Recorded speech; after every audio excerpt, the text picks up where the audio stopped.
Lots of students, they ask me, Taran, how can we become a foot care nurse? How did your journey started? And as an LPN, when did you decided that you want to become a foot care nurse? When I came to Canada, my first job was at Robertson. I was an instructor, I was teaching, and then COVID hit. This is a podcast which is beyond bedside nursing, right? And like I said, consistency is very important. You keep track of everything. And so once you have done, then you go for practicum. How much you can charge to one patient? Usually I charge.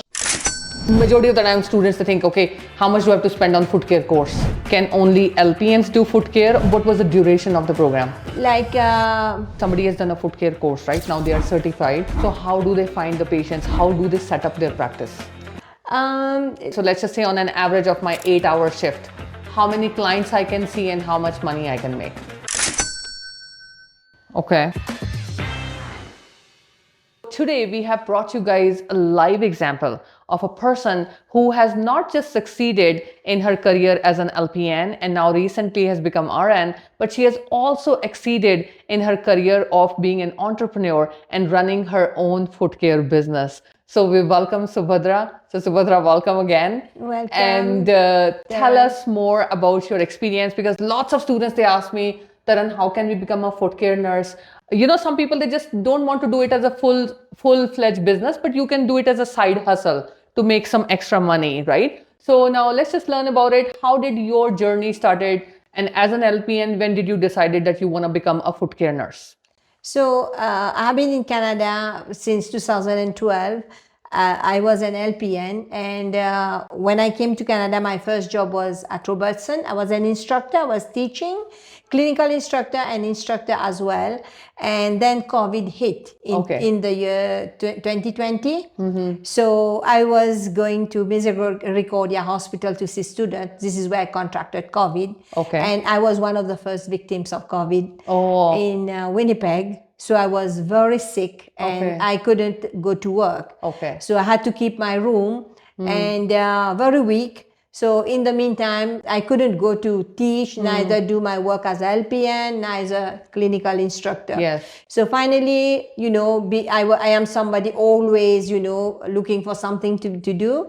So I was getting bored, and finally I decided, why don't I call Assiniboine College in Winnipeg? So I called Assiniboine College and I asked them, can I be enrolled? They told me, yes, you can do it online for the time being, but it's in person later. Finally, I took my own pace. I started to study. And you know, when you started anatomy and, you know, muscles, physiology, which wasn't like a big deal for me because, you know, we nurses, we have done it. And I started module 1. It went well, but the exams were done, you know. I have to show my hands, computer, there's nothing. So here, I just want to ask a question for the audience. So you looked the course into the Assiniboine, for example, and was it all online at that time? Online, yeah. What was the duration of the program? It depends at what pace. Suppose if you can do every month, you can finish it earlier. But it took me like 20 months because after that, I started to work as LPN, and then I started back my Robertson teaching. So is it safe to say that if you are doing it part-time, it took you 20 months? It took me 20 months. But let's just say if somebody is doing it full-time, can they finish it in 8 months? 8 months, 1 year. Yes, because 8 months to 1 year is the usual time. If you have a job, you have assignments to do. You have case studies to do, like you have to submit a big assignment on diabetic foot ulcers. They give you like 5 topics. So I chose like 2. One was peripheral arterial disease of the lower limb, and then one was diabetic foot ulcers. But you have to like a project. You have to present 2 of them. 2 big assignments. 2 big assignments. Yeah, and then you have like certain modules where you have to do all modules, or like you have to submit assignment, and then you have exams. But if you are doing it in person, so at the college you're going to take the exams. And the exams, I think it's 80. Like they grade you A plus, B, A plus, A, B plus, B. I think you have to score 85%. Yeah. Overall. And if you have been able to do RN, you can study. And like I said, consistency is very important. You keep track of everything. And so once you have done, then you go for practicum. And it's the college who will bring you, will assign you which place you're going for practicum. Yeah. And how long is the practicum for? Oh, practicum is not, it can be like weekends. We did 2 weekends. 2 weekends, you mean total 4 days approximately? Yeah, 4 days. 4 days in 20 months, like you did it part-time. So it was not too bad. But you need to have all your tools before practicum. Okay. So you need your Dremel, your nippers, your solution, which I put in a spray bottle, your creams, and then other tools, to clean the feet, like baby wipes.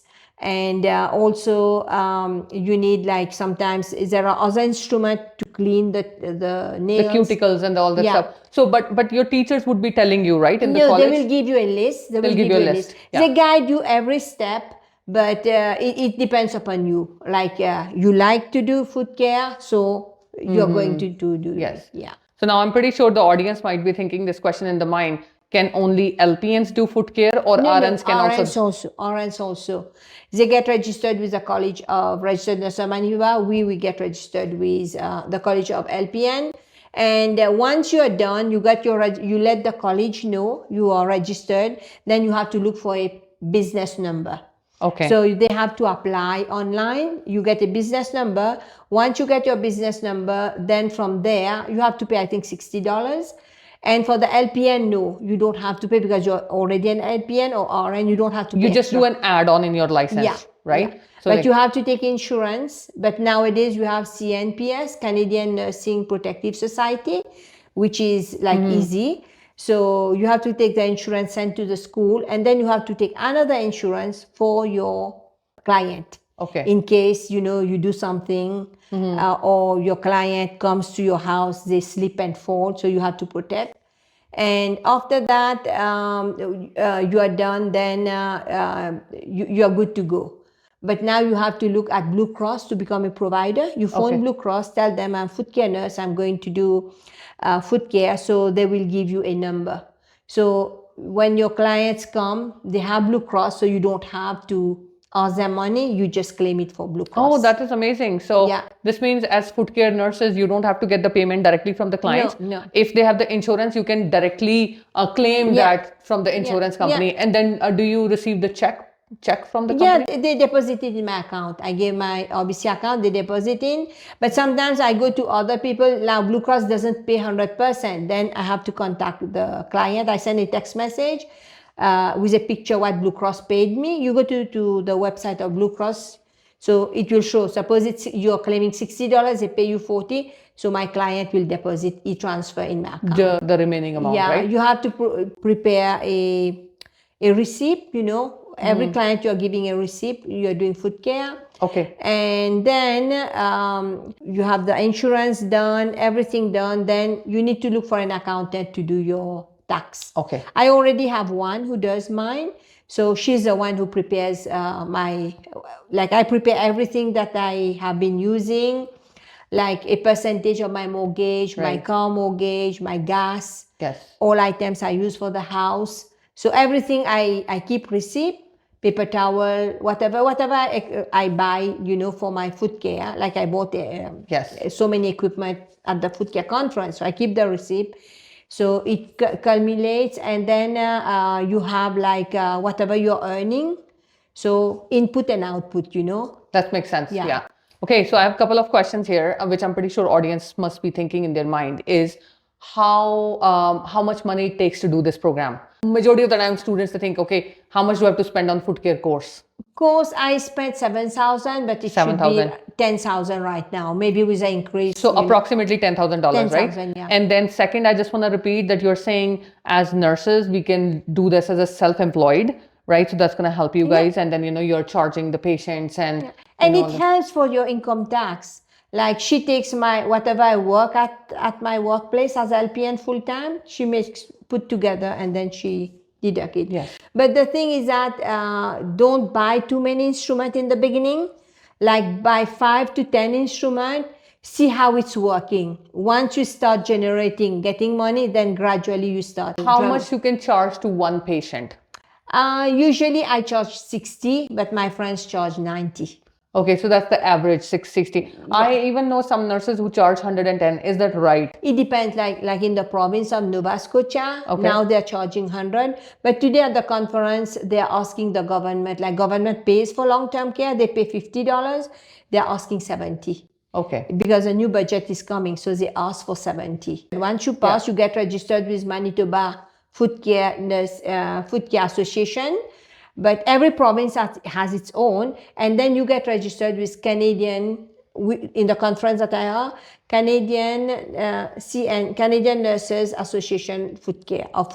And you recently attended a conference, right, Yeah, in yeah. Calgary, right, about the food care, right? And for the instrument, if you're in Manitoba, the pouches, you can get it at Panam Clinic. We have a shop for food care in Panam Clinic. There's a section there. You get the pouches. You can just phone and they bring. And then MetriClean to sterilize your instrument. And then they need an autoclave for sterilization because Manitoba Standard can come and check. Right. Yeah. Okay, so I have this question. So let's just say somebody has done a food care course, right? Now they are certified. They have it on their license. So how do they find the patients? How do they set up their practice? They have the name at Manitoba Food Care Association. They put your name on the website. Okay. Now they can create their own website, Okay. their visiting card, and then you have to put everywhere, in like Sobeys supermarket, I put my card. In assisted living, you go in nursing homes, you put your card. And when you come to conference, mouth to mouth, it starts. So sometimes one person will refer another one. So it goes like that. I work at Repeat Center. This is where all the post-cardiac surgery, they come to do exercise. It's all over Canada. But they were looking after COVID foreigners. I just got my job. Yes. So they recruited me. I started like 10 I do only once per week from 12 to 7 p.m. on Wednesdays. So I started with 10. 10 became, now it multiplies, it starts from mouth to mouth. And they're happy, the way you interact. Communication is something very, 100%. very important. And then the way you treat them, the way you welcome them. Sometimes old people, they're grumpy, you just keep quiet and they just watch you, how you react. If I have to ask you like in a day, because mostly this is what students, they always ask us, right? Like, so Taran, let's just say it's a weekend. I don't want to go to hospital, right? I'm doing my food care business. I'm going and I'm dealing with my clients, right? So let's just say on an average of my 8-hour shift, how many clients I can see and how much money I can make. So one client takes you 15 minutes. Okay. It depends. If it's like people like you come to me, you're talking, it will take me 30 minutes. But like in long-term care, I work, it takes me 15 minutes or less, 10 minutes. Sometimes they don't want you to use a Dremel. The feet are so sensitive. So I just trim. I don't force anyone. You don't want, you just trim my feet. Don't put any solution. I say, thank you. Okay. Sure. Whatever the patient wants. Whatever you ask. So in 1 hour, I can do more than 10 to 15 if it goes like that. But if like at Repeat Center, it takes me 30 minutes. They ask me questions. Like now I'm coming from the conference. They know having the conference. What did you learn? Anything new? So I just narrate. And like he says, I talk a lot. So this means it depends on you, like, how much work you can do, how much effort, you want to put it in there. So again, like money is not everything, but passion I'll send you a WhatsApp today how to do marketing with food care. It's in my cell phone. Guys, if you want to become and need more information, comment below, write food care, and then we might even arrange a webinar for you guys, right? So that's a possibility. You yourself tell, your nails need to be done every 4 weeks because I have some guys, it becomes long. So they see me sometimes, it's hard to, I press with 2 hands. Yeah. So I tell them, you better come after 4 weeks. And they agree with me. Yes. And I do also, I'm not yet done, I do also treatment of fungal toenails. Wow. I have followed the course. I'm certified to treat with Tofex Light. I send the nails to Toronto for PCR and the result come to me. So I tell them either you want to go to see your doctor who will give you tablets or topical application, or I have the light. But they're not interested because the light is every 2 weeks, it's $90. They're not interested with it. I have now for ingrowing toenails, I followed the course. I did Onifix, which is a cement you put. You don't have to cut on both sides. yeah. It grows, it makes the nail grow straight. Okay. And it's correction of ingrowing toenail. You won't get ingrowing toenail. Wow. So I learned it. I followed the course here.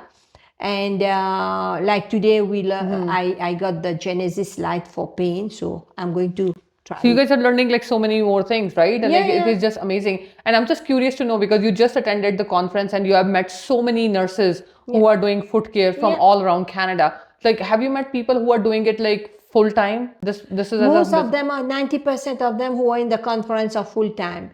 And one nurse told me she has her own beauty spa in Calgary. She has her clinic and she does in the community. She's so much, she's busy. Yeah, she's looking for people to help her. Wow. So I have to talk to her. I said, if I don't get my, my hours, I'm going to work with her. I bring my LPN here. You can keep license for 2 provinces, so I can bring my license. It's always good to connect with the nurses like that, right? Yeah. And then, we can all help out each other, right? And then I learned so many things. It's foot care, but on wounds, I deal with wounds in my facility, on wounds, on diabetic feet. And then on wounds, there is something new, which you can just apply and it's over the counter. You can buy and those wounds heal very well.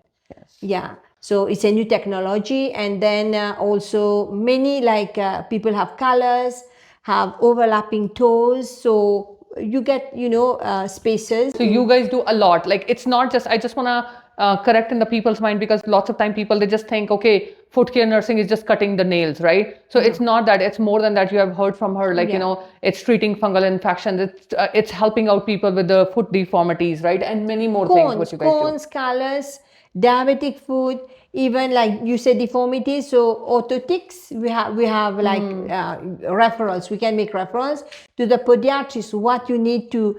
Sometimes it's not plantar fasciitis. There is an inflammation. So we learned today. So can you guys as foot care nurses do direct? I directly refer to podiatrists. If something is not within my bound, I'm not going to take the risk. Wow. I never take risks. I'm very careful what I'm doing. And when I feel like there is something which is beyond my limitation, I say, you go and see your doctor. And I chart on EMR. Yeah. So the doctor can have access to what I charted. Wow. And I'm very precise. If it is second toe, third toe, right side, I chart in detail. Like I talk a lot, he says, I chart the same way. In detail. Well, you know what? I want to say this is a very in-depth and in-detail podcast for the people. Like, they always wanted to ask about foot care. I think we have answered majority of the questions. Yeah. But of course, as you enter into this profession, you'll get more insight, and then, you'll have more connections and you would know how to work more into this. I can work only foot care, but my workplace where I'm working, I have an insurance. Okay. Which protects my mortgage. That's why I am not like, dropping my other job. Yes. But if I can, I work more foot care than there. Yeah. But I don't have time. I'm like. You're just so busy. Yeah, I'm so busy. I don't have, I'm going on Tuesday. I already got 6 calls. Wow. So I told them Tuesday night I'm coming. Because Wednesday I have refit center and then have to go for night. And then of course it's establishing your market once, because you have repeat clients every 4 to 6 weeks, right? Yeah. The same client is going to get repeated again and again, right? Yeah. So that's what is going to happen. So I have got MPI of the accident. MPI is looking for me to do the foot care. Health Science Center calls me. And when they call me, I never refuse. I say, I can't do it today. You open your center and hire all our students. This is what I'm going to say.